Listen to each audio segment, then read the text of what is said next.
Diabetes adalah suatu penyakit metabolik yang terjadi pada tubuh manusia, di mana pada keadaan diabetes ini terjadi kadar gula darahnya tinggi, dan kadar gula darah tinggi ini berlangsung lama ataupun kronik, yang apabila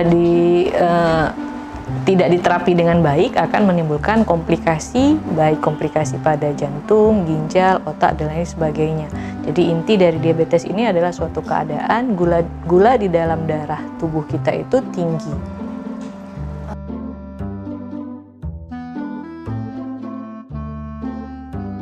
Oke, untuk klasifikasi diabetes yang sering kita dengar itu ada diabetes tipe 1 dan diabetes tipe 2. Tapi sebenarnya ada klasifikasi lain seperti diabetes gestasional maupun diabetes yang disebabkan oleh sebab lain.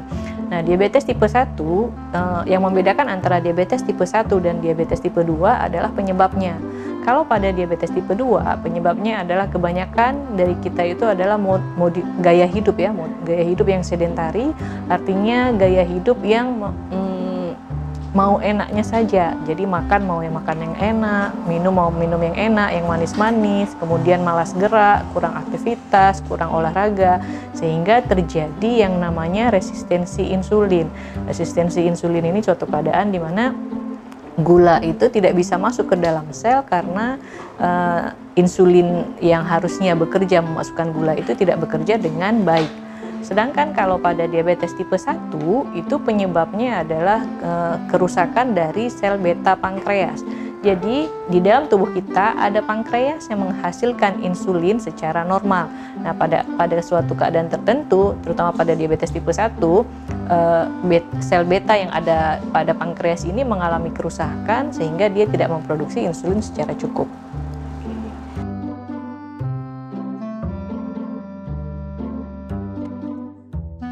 Untuk memeriksa diabetes, kita perlu memeriksakan kadar gula darah. Jadi ada 3 indikator untuk mengetahui bahwa seseorang itu ada diabetes atau tidak, yaitu gula darah puasa, gula darah 2 jam setelah makan, dan HbA1c. Ini yang rutin kita periksa.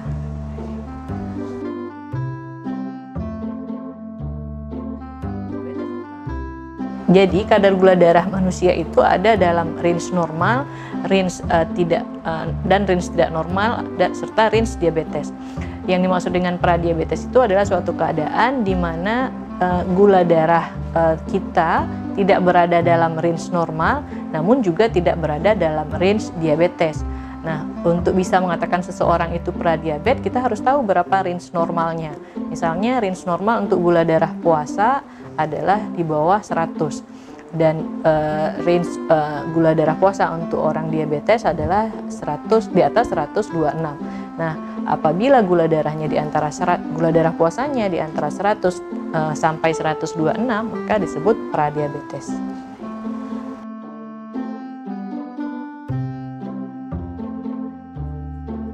Oke, diabetes gestasional adalah diabetes yang terjadi pada ibu yang sedang hamil. Biasanya teridentifikasi pada trimester kedua ataupun trimester ketiga. Oleh karena itu, bagi ibu-ibu hamil disarankan untuk memeriksakan kadar gula darahnya biasanya pada minggu ke-24 kehamilan sampai ke-28 minggu kehamilan.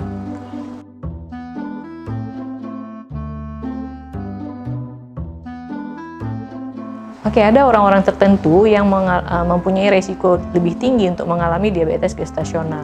Di antaranya adalah orang-orang dengan ibu dan bapaknya riwayat diabetes, ataupun orang dengan riwayat kehamilan melahirkan bayi di atas 4.000 gram. Kemudian orang yang selama ini mengalami pradiabetes sebelum kehamilan. Kemudian juga orang-orang yang ibunya pernah menderita diabetes gestasional sebelumnya.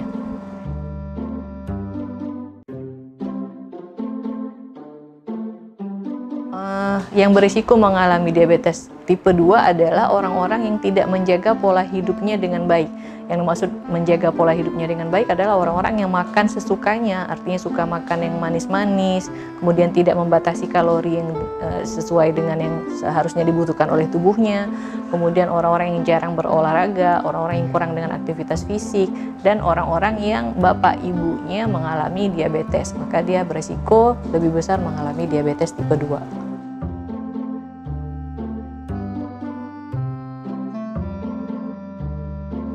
Oke, orang gemuk biasanya lebih rentan untuk diabetes, bisa jadi benar, bisa jadi tidak benar. Mengapa benar? Nah, pada orang gemuk ini biasanya akan terjadi yang namanya resistensi insulin. Apa itu resistensi insulin? Saya ulangi sekali lagi, suatu keadaan di mana insulin tidak bekerja sebagaimana mestinya. Jadi, kalau misalkan kita ibaratkan seperti buih di laut, ya, jumlah insulinnya mungkin cukup ataupun jumlah insulinnya mungkin banyak di dalam tubuh kita, namun insulinnya tidak mau bekerja dengan baik. Jadi dia malas-malasan. Fungsi insulin ini memasukkan gula dari dalam darah ke dalam sel. Nah, pada keadaan resistensi insulin, insulinnya itu ada tapi dia tidak mau bekerja dengan baik sehingga dia tidak memasukkan gula ke dalam sel. Itu yang disebut dengan resistensi insulin. Makanya orang-orang gemuk itu cenderung mengalami diabetes tipe 2 karena biasanya pada orang gemuk terjadi resistensi insulin.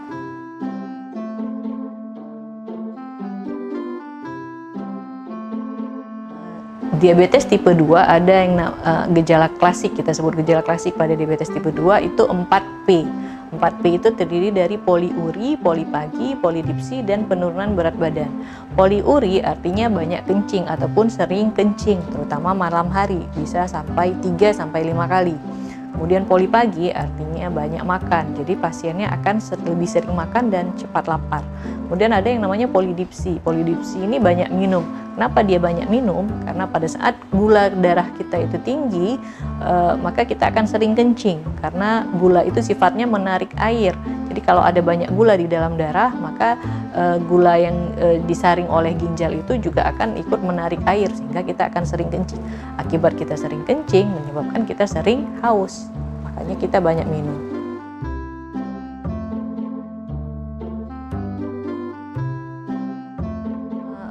Bagi pemeriksaan kesehatan secara teratur itu penting dilakukan, baik bagi orang yang tidak diabetes maupun bagi orang yang diabetes.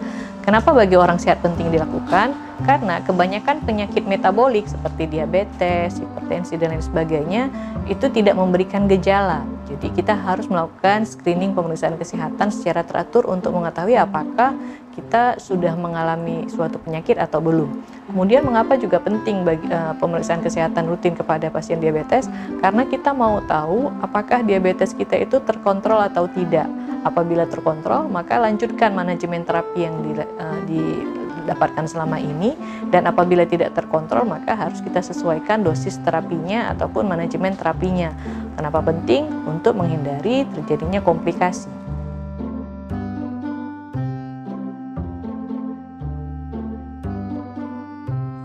Jenis pengobatan diabetes, jadi pilar pengobatan diabetes itu ada 5 hal. Yang pertama itu edukasi. Edukasi artinya kita harus berikan pengetahuan yang cukup tentang diabetes kepada pasien maupun pada keluarganya. Yang kedua adalah nutrisi medis. Nutrisi medis ini maksudnya mengatur pola makan. Yang ketiga adalah exercise, itu latihan fisik, itu harus rutin dilakukan. Yang keempat adalah obat-obatan dan insulin. Yang kelima adalah monitor. Monitor ini maksudnya untuk mengevaluasi apakah terapi selama ini sudah berhasil atau belum. Untuk obat-obatan dan insulin mungkin kita bisa konsultasikan kepada dokter tentang jenis obat ataupun insulin yang harus kita dapatkan.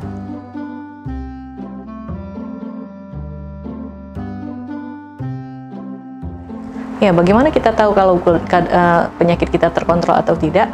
Jadi ada hal-hal yang rutin kita periksa pada saat kita kontrol ke dokter, terutama kalau pada pasien diabetes adalah kadar HbA1c-nya, ya, kemudian kadar gula darah puasa maupun kadar gula darah 2 jam setelah makan. Selain itu kita juga perlu periksa lipid profilnya, kadar lemaknya, kemudian tekanan darahnya, dan berat badannya. Itu yang perlu dimonitor secara rutin pada saat setiap kali pasien diabetes kontrol ke dokter.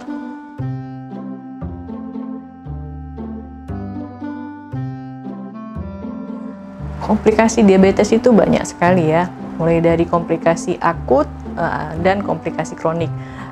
Komplikasi akut misalnya hipoglikemi ataupun gula rendah.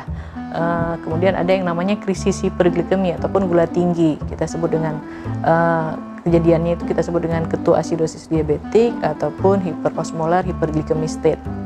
Nah, untuk yang komplikasi kronik itu biasanya mulai gangguan ke mata, pandangannya kabur, kemudian gangguan ke ginjal, misalkan adanya kebocoran urin di dalam ginjal, kemudian juga ke jantung misalnya, ataupun ke kaki, contohnya seperti luka diabetes, kaki diabetes.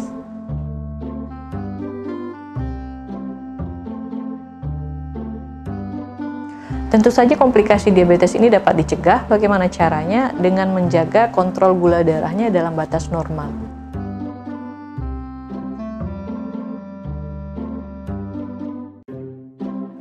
Tentu saja orang diabetes harus hati-hati dengan kaki mereka, terutama diabetes yang kadar gula darahnya tidak terkontrol.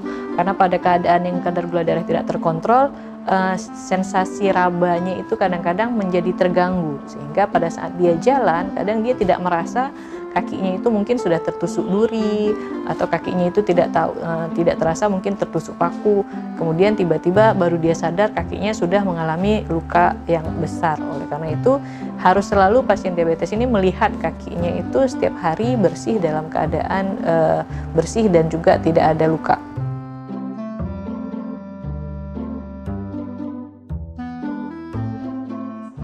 Tentu saja aktivitas fisik itu penting, karena orang yang melakukan aktivitas fisik maka metabolisme dalam tubuhnya akan berjalan dengan baik. Artinya gula yang dimakan itu menjadi sumber utama tubuh kita, dan itu akan digunakan secara habis. Apabila gula ini tidak digunakan secara habis, maka dia akan menumpuk di dalam badan.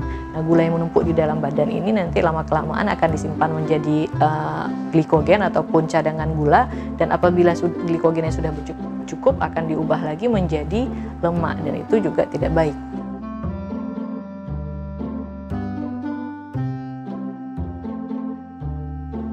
Diabetes dapat menyebabkan keadaan darurat yang serius, itu benar. Jadi seperti saya katakan tadi, ada komplikasi akut dari diabetes, yaitu hipoglikemi ataupun gula rendah, di mana pasien bisa jatuh sampai pada keadaan tidak sadar.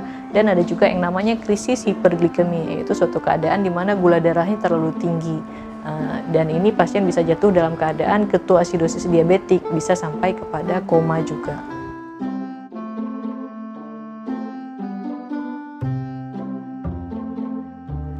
Ya, hipoglikemi bagi pasien yang bagi kita orang normal mungkin kita bisa tahu kalau gula kita rendah, mungkin kita sudah mulai lapar, perutnya keruyukan.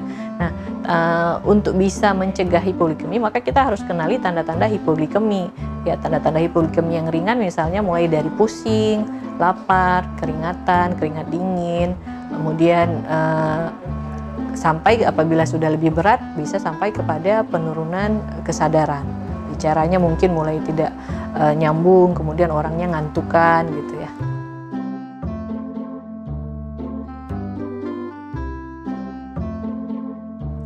Diabetes dapat dicegah, terutama pada orang-orang yang berisiko untuk diabetes, dengan melakukan screening rutin, yaitu melakukan pemeriksaan rutin setiap tahun apabila kita sudah, terutama pada pasien-pasien yang sudah berusia di atas 35 tahun. Kemudian bagi orang yang sudah mengalami diabetes, diabetes juga dapat dikendalikan dengan cara melakukan 5 pilar diabetes mellitus tadi, mulai dari edukasi, yaitu pengetahuan harus kita pahami, kemudian pola makan dijaga, kemudian aktivitas fisik juga dibarengi dengan pemberian obat-obatan serta monitoring. Jadi kita apa yang kita lakukan selama ini, regimen terapinya itu kita lihat apakah sudah sesuai dengan atau belum dengan melakukan monitoring secara berkala. Demikian sesi tanya jawab bersama dokter hari ini. Terima kasih. Salam edukasi.